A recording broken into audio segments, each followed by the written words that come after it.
औज़ुबिल्लाहिमिनश्शैतानिर्रजीम बिस्मिल्लाहिर्रहमानिर्रहीम। अस्सलामु अलैकुम मेरे मुअज़्ज़ज़ नाज़रीन, मैं आपको अपने यूट्यूब चैनल उर्दू अदब और अदब पर खुशामदीद कहता हूँ। आज हम उर्दू लेक्चर के इम्तिहान की तैयारी के लिए आपके लिए हमेशा की तरह मॉडल पेपर के तौर पर 10 सवालात लेकर आए हैं, जिनको देखने और सुनने के बाद आपको उर्दू लेक्चर के इम्तिहान को पास करने में इंशाल्लाह ज़रूर मदद मिलेगी। एक उर्दू अदब का तालिब इल्म होने के नाते मेरी आपसे गुजारिश है कि अगर किसी जगह पर आपको वीडियो में किसी किस्म की गलती नज़र आए तो कमेंट्स बॉक्स में ज़रूर कमेंट्स कर दें। मैं आपका बेहद शुक्रगुज़ार हूँगा, क्योंकि इससे मुझे अपनी इस्लाह करने में मदद मिलेगी। तो चलते हैं अपने मौजू की जानिब। तो मेरे मुअज़्ज़ज़ नाज़रीन, आज की वीडियो का पहला जो सवाल है वो सवाल नंबर 11 है। झल करना मुहावरा है, इसका मफ़हूम क्या है? सवाल नंबर 11 दोबारा सुनना। झल करना मुहावरा है, इसका मफ़हूम क्या है? ऑप्शन ए पानी का छिड़काव करना, ऑप्शन बी चालाकी करना, ऑप्शन सी हवा देना, ऑप्शन डी डांट डपट करना।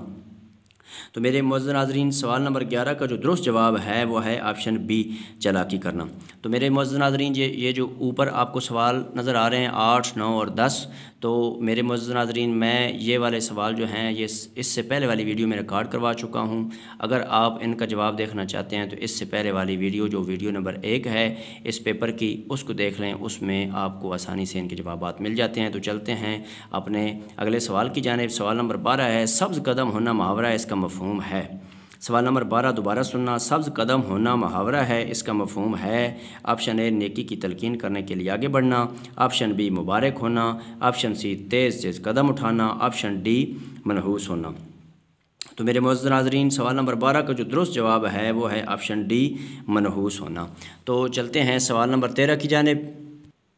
सवाल नंबर 13 है, कौन सी ज़रबुल मिसल दुरुस्त है? सवाल नंबर 13 दोबारा सुनना। कौन सी ज़रबुल मिसल दुरुस्त है? ऑप्शन ए एक अनार हज़ार बीमार, ऑप्शन बी एक अनार हज़ारों बीमार, ऑप्शन सी एक अनार 100 बीमार, ऑप्शन डी एक अनार 100 बीमार।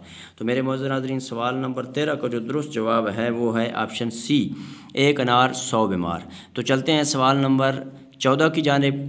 ज़रबुल मिसल दुरुस्त कीजिए। ऑप्शन ए आसमान से गिरा कोठे पर अटका, ऑप्शन बी आसमान से गिरा छत पर अटका, ऑप्शन सी आसमान से गिरा दरख्त में अटका, ऑप्शन डी आसमान से गिरा खजूर में अटका। तो मेरे मुअज़्ज़ज़ नाज़रीन, सवाल नंबर 14 का जो दुरुस्त जवाब है वो है ऑप्शन डी आसमान से गिरा खजूर में अटका। तो चलते हैं सवाल नंबर 15 की जानिब। कौन सी ज़रबुल मिसल दुरुस्त है? ऑप्शन ए बकरे की नानी कब तक खैर मनाएगी, ऑप्शन बी बकरे की माँ कब तक खैर मनाएगी, ऑप्शन सी बकरे की दादी कब तक खैर मनाएगी, ऑप्शन डी बकरे की बहन कब तक खैर मनाएगी। तो मेरे मुअज़्ज़ज़ नाज़रीन, सवाल नंबर 15 का जो दुरुस्त जवाब है वो है ऑप्शन बी बकरे की माँ कब तक खैर मनाएगी। तो चलते हैं सवाल नंबर 16 की जानिब। कौन सी ज़रबुल मिसल दुरुस्त है? सवाल नंबर 16 दोबारा सुनना। कौन सी ज़रबुल मिसल दुरुस्त है? ऑप्शन ए समंदर में रहना और मगरमच्छ से बैर, ऑप्शन बी तालाब में रहना और मगरमच्छ से बैर, ऑप्शन सी दरिया में रहना और मगरमच्छ से बैर, ऑप्शन डी पानी में रहना और मगरमच्छ से बैर। सवाल नंबर 16 का जो दुरुस्त जवाब है वो है ऑप्शन सी दरिया में रहना और मगरमच्छ से बैर। तो मेरे मुअज़्ज़ज़ नाज़रीन, चलते हैं सवाल नंबर 17 की जानिब। तो सवाल नंबर 17 है, कौन सी ज़रबुल मिसल दुरुस्त है?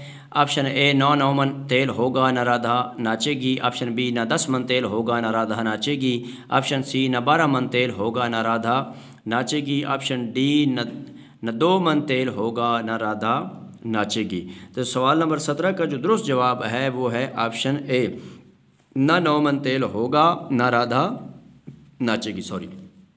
तो चलते हैं सवाल नंबर 18 की जानिब। फ़ेल लाज़म कौन सा फ़ेल है? सवाल नंबर 18 दोबारा सुनना। फ़ेल लाज़म कौन सा फ़ेल है? ऑप्शन ए जो फ़ाइल के साथ मफ़ूल को भी चाहे, ऑप्शन बी जो सिर्फ फ़ाइल को चाहे, ऑप्शन सी फ़ेल नाक़िस का दूसरा नाम है, ऑप्शन डी इनमें से कोई बयान दुरुस्त नहीं। तो सवाल नंबर 18 का जो दुरुस्त जवाब है वो है ऑप्शन बी जो सिर्फ फ़ाइल को चाहे। तो चलते हैं सवाल नंबर 19 की जानिब। दुरुस्त लफ्ज़ की निशानदेही कीजिए। सवाल नंबर 19 दोबारा सुनना। दुरुस्त लफ्ज़ की निशानदेही कीजिए। ऑप्शन ए मुनाजरा, ऑप्शन बी मुनाजरा, ऑप्शन सी मनाजरा, ऑप्शन डी मनाजरा। तो मेरे मुअज़्ज़ज़ नाज़रीन, सवाल नंबर 19 का जो दुरुस्त जवाब है वो है ऑप्शन ए मुनाजरा। तो चलते हैं सवाल नंबर 20 और इस वीडियो के अतबार से आखिरी सवाल की जानिब। अमठ, अमर, अटल, अछूत अल्फाज में कौन सी अलामत इस्तेमाल हुई है? सवाल नंबर 20 दोबारा सुनना। अमठ, अमर, अटल, अछूत अल्फाज में कौन सी अलामत इस्तेमाल हुई है? ऑप्शन ए साबका, ऑप्शन बी लाहका, ऑप्शन सी साबका और लाहका दोनों, ऑप्शन डी इनमें से कोई बयान दुरुस्त नहीं। तो मेरे मुअज़्ज़ज़ नाज़रीन, सवाल नंबर 20 का जो दुरुस्त जवाब है वो है ऑप्शन ए साबका इस्तेमाल हुआ है। तो मेरे मुअज़्ज़ज़ नाज़रीन, अगर आपको उर्दू अदब के हवाले से मेरी ये अदना सी काविश पसंद आई है तो मेरी एक तालिब इल्म होने के नाते आपसे गुजारिश है कि मेरे चैनल उर्दू अदब और अदब को ज़रूर सब्सक्राइब कर दें, घंटी को दबा दें, लाइक भी कर दें। इससे मेरी बहुत ज़्यादा हौसला अफजाई होती है। अल्लाह आपको अपने पैरों को सदका में अपनी हिफ्ज़-ओ-मान में रखे और ज़िंदगी के हर इम्तिहान में कामयाब करे। आमीन। वस्सलाम।